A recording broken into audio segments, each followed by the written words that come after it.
Hi folks, Dave, the Honest Audiophile, and this is the SMSL AO300, and these are my Honest Audiophile impressions.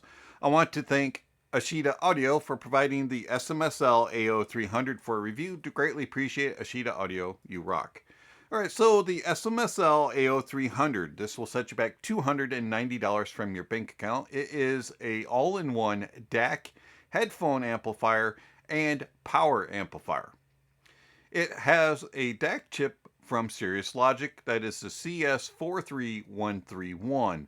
It also has an amp chip from Infineon Technologies, that is the MA5332MS. It supports bit rates up to 32768, DSD256, MQA, and MQA-CD. Has various inputs of USB, optical, coax, RCA, Bluetooth, HDMI, ARC. And it has outputs of speaker and headphones. THD&N 0.004%, SNR 103 dB, channel separation 85 dB. It has a cutoff frequency in high pass mode of 50 Hz. Output power of the SMSL AO300, 165 watts times 2 on 4 ohm and 85 watts times 2 on 8 ohm. You can also do in bridged. BTL is 330, 4 or 8 ohm. So the SMSL AO300, I was unable to determine what the headphone output power was. I looked all over the place and it's not listed. Speaker power is, the headphone output is not.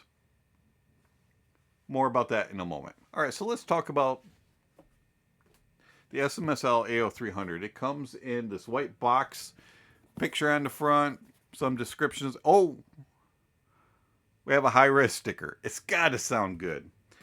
You also get some paperwork, and oh, another high-res sticker. It's really gotta sound good.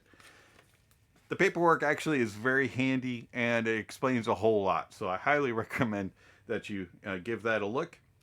And then you get an HDMI cable and you get a USB to USB-C cable. And then you get a very nice, albeit plastic built remote control that controls volume. You can change all your inputs. You can change your everything that you need to in your menus, and very responsive and very nice remote control. Especially at this price tag, I'm glad that they included one. The build of the SMSL AO300 is very nice. You get this black finish, big huge display on the front, a multifunction volume knob. If you don't have the remote, you can definitely change things, even though it's a little clunky doing it through the volume knob. And then you have your quarter out and you have your 4.4 balanced out. On the back side, you have a master power switch, your power cord, which they do include, your speaker outputs. You have optical in, HDMI, USB-C in, Bluetooth in, coaxial in, subwoofer out, and then RCA in. On the top, it's all black. Oh, we have another high-res sticker. It's really, really got to sound good. So it's very nicely built. You have little rubber feet on the bottom. It stays in place on the desk very well. It doesn't move around. It's not very heavy. It's about 2.9 pounds. So it's going to stay in place on your desk, but it's not going to like crash your desk. It's not so heavy. So the SMSL AO300. Let's talk about the headphone output for a moment. So I used it with all types of different headphones, planars, dynamics, use it with IEMs, and I found that it powered them all. It had no issues whatsoever powering some of the more demanding planars. Hi-Fi and Sundaras, for example, no problem. It powered them very well, very easily, and dynamics had no issues there either. IEMs, there was a few that had a little bit of hissing, so the output impedance may be a little bit high for some IEMs, but for the most part, everything just drove with ease. As far as inputs, I tried it with Bluetooth, I tried it with all the various DACs that I have, and via USB, and I had no issues connecting it and using it. Bluetooth, it stayed very well connected, and it remembers your device, which is nice. So if you want to do a convenience thing and use Bluetooth, it connects very well and doesn't disconnect or have any jitter or latency issues. And then using it with various DACs that I have here in house, anything from the Aoun S9C to the Mytek Liberty DAC 2, Odyssey Deckard, the Aoun X1S GT, JDS Labs Atom Plus, and also what else do I have over here? Another SMSL DO300 and various others. Had no issues. When it came to the speakers, it powered the speakers that I have, which are the Martin Logan 15s, Wharfdale D310s, and several others. No problems whatsoever. Plenty of volume. It has plenty of power for anything that you're going to throw at it, as far as near fields or desktop. I had no issues blasting out my room that I'm in. It was a rather pleasant surprise at how easily it powered the Martin Logan 15s and also how easily it powered headphones. I was kind of surprised that a sub $300 amplifier could do it with so much ease. I mean, it just made it like turn the volume knob a little. Wow, we got music playing really loud. So very, very pleased. The SMSL AO300 does have different EQs and filters. So you got some preset EQs. You have direct, tone, SDB, bass, super bass, rock, soft, and clear. And it's a subtle difference between them, except for the bass ones, you really notice it. But you can hear differences in all of the various EQs. I was more preferring the direct one, as it did a better job of reproducing the tracks as I know it. But if you want to add in a little bit of warmth or a little bit more bass or a little bit more top end, things like that, you definitely can do that with the presets. There also is a parametric EQ included, and you can go in and go, okay, I want to adjust my bass, I want to adjust my treble, and I want to adjust the mids and change it up, and you can do that. Also, there are some different filters. You have a non-oversampling filter, which is the one that I used, and then also you have fast and slow latency, fast and phase compensated, slow and low latency, and slow and phase compensated. And so you have different options.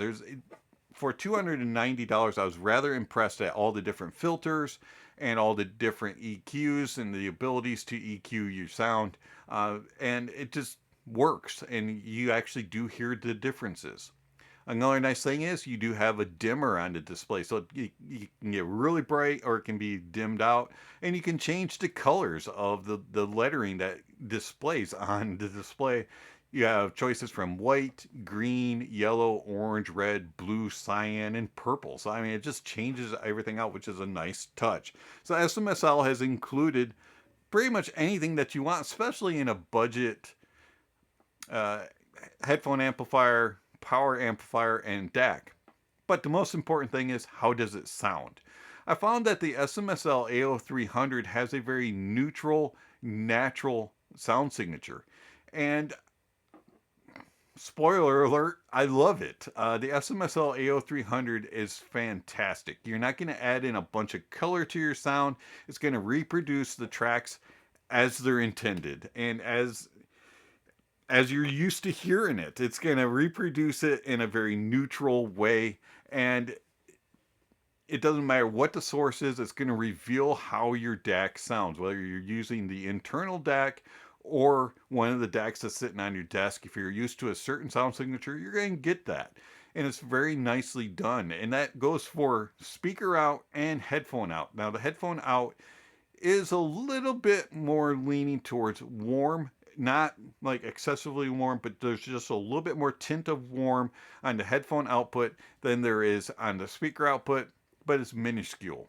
I found that with using any of the sources, it does a really good job in the bass. It's extended nicely, and you get some sub bass rumble and grumble, just enough to be there. And then the mid bass and the lower bass, or excuse me, the upper bass are well controlled. Everything throughout the bass is well controlled. It's extended nicely.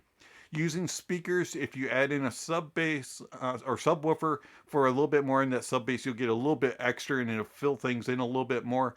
But using it without a subwoofer, there's plenty there, in my opinion. It's a very neutral sound, very clean, very clear. No matter what the volume is, it didn't distort. It stayed well controlled, and tonality wise, it's very good. It has a accurate reproduction of instruments and vocalists, and everything just sounded proper and true.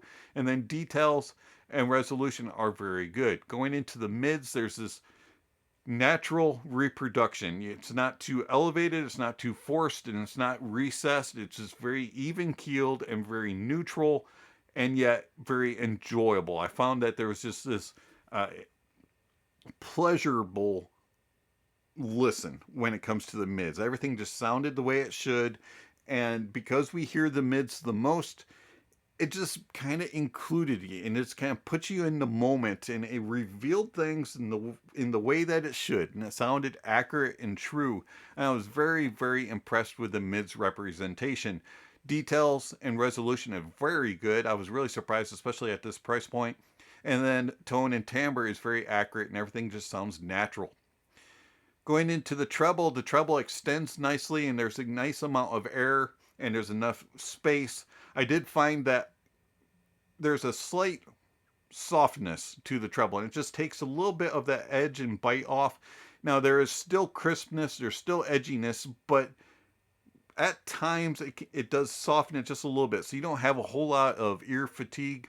And even when you raise the volume, it still has that little bit of softness to it, and it makes it a little bit more pleasurable and kind of gives you a little bit of that hi-fi sound. And I really do enjoy the treble of the AO300. I found this very well controlled, extended nicely, gives you just enough without being too expressive.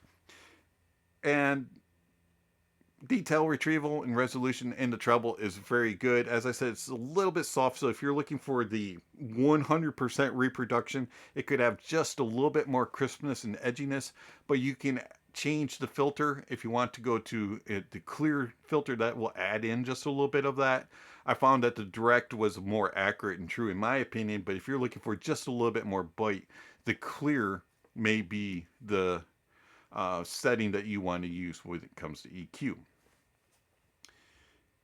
Soundstage. The soundstage of the AO300 is very good, whether you're using headphones or speakers. Obviously, speakers can be a little bit more accurate, a little bit wider, but even with headphones, there's a nice width to it, and it's very accurate and true in its reproduction of size. I found that it kind of put you in that moment of you can decipher whether or not it was a big, huge, grand type of stage or something a little bit smaller, a little bit more intimate. It does a very good job of reproducing sizes of venues. And then depth is very good. It's a little bit better with speakers, but on headphones as well, it does a very good job of letting you be able to look into the stage, and you can kind of pick it apart and hear different rows and different depths. And then layering. Layering is very good. It does a good job of keeping things controlled and spaced, and allows you to go, that one's that row, that one's behind them, that one's over there. And then also from panning from side to side, it does a very good job with this image, and you can track things across from side to side very well. And then it does a very good job of being accurate in its placement. You can go, it's right there, it's right there, it's right there. It's not pinpoint laser perfect accurate, but it is pretty close to it, and you can go, it's right in there. It's a very small, tight window of where it's at. Tone and timbre throughout is very good, very natural, very accurate. And then detail retrieval and resolution, I was rather impressed with how much you get out of it. And with some of the better speakers like the Martin Logan 15s that I have back here, or some of the other speakers, or better headphones, Hi-Fi Sundaras, or things higher than that, Audiophile LCD5, Audiophile LCD2 closed, Sennheiser HD8XXs, things like that, did a very good job of details and resolution. And overall, I'm rather impressed with the SMSL AO300. How does it compare to a couple other items in the back? Well, I don't have anything that's a power amplifier. The only power amplifier that I have is the Shit Audio Vidar, and that's a speaker power amp only, no volume controls, nothing like that, so you have to use a preamp with it. And I find that the Shit Audio Vidar is a more sweet sound and a little bit warmer. And it does do a little bit better details and resolution, but it is a little bit warmer, more cozy type of sound signature than the SMSL, and you don't get everything else added in. Plus, it's about triple the price. Using it as a DAC compared to the Mytek Liberty DAC 2, I found that the Liberty DAC 2 adds in just a little bit of that crispness and airiness and directness that is missing in the SMSL. It's not as soft sounding as the SMSL AO300, but the Mytek is a little bit more accurate with tone and timbre, and detail retrieval resolution is better. But again, it's not a power amp, so you're kind of missing out on that. You have to use a preamp with it. And so it's just a little different of a beast of a machine, but it's very good. The SMSL AO300 won't beat it in its technicalities, but it may beat it a little bit in its pleasurableness, especially with speakers. And then using some of the other DACs and amps, it's the same way. Most of them do a very good job of, tone and timbre and all that kind of stuff. They might be just slightly better detail retrieval and resolution, but pleasurable and being able to be used as an all-in-one and with speakers, the A300 kind of takes the cake for me. So the SMSL AO300, yeah, I like this a lot. And a lot of times, budget power amps, speaker amps, headphone amps, even DACs have kind of they're all right, or wow, this is a disappointment. This one, no, I'm rather impressed. And this is a budget all-in-one power amplifier that I would use on a daily basis. And if I'm able to, and if I'm allowed to, it's going to stay right here on my desk. I'm super impressed with it. So, should you get the SMSL AO300? If you have passive speakers, if you are looking for a neutral, natural presentation, and you have some headphones that you listen to on occasion, and you're not wanting to have a whole lot of clutter behind you and a lot of other pieces of gear, SMSL AO300, this thing's awesome, and I highly recommend it. It's been Dave, the Honest Audiophile. Thank you for watching, and I'll catch you on the next video. Speaking of next videos, somewhere on the screen, subscription links and notification bells. If you haven't already, please check those off. Don't forget to give a thumbs up or a thumbs down to the video, and check out all the links down below. There's all kinds of information down there regarding how you can contact channel, follow channel, support the channel. Speaking of supporting the channel, I do want to thank all my supporters through Patreon and YouTube memberships. Thank you very much for all that you give to the channel. It's much appreciated, and I do greatly appreciate that you're willing to take a little bit out of your personal funds to give to a channel, help it, support it, and help it to continue. All funds given to the channel do go back into the channel. So if you are interested in supporting the channel, there's many different ways that you can do that, through one-time gifts with PayPal and Venmo, or you can give monthly subscriptions through Patreon and YouTube memberships, where you can get extra benefits like access to my private Discord server, one-on-one conversations, and all kinds of other things. So check out those links if you're interested in supporting the channel. Don't forget to check out the links down below for gear recommendations, music recommendations, and all kinds of other information is down below. Lastly, don't forget to enjoy the music, and that honesty is the best policy.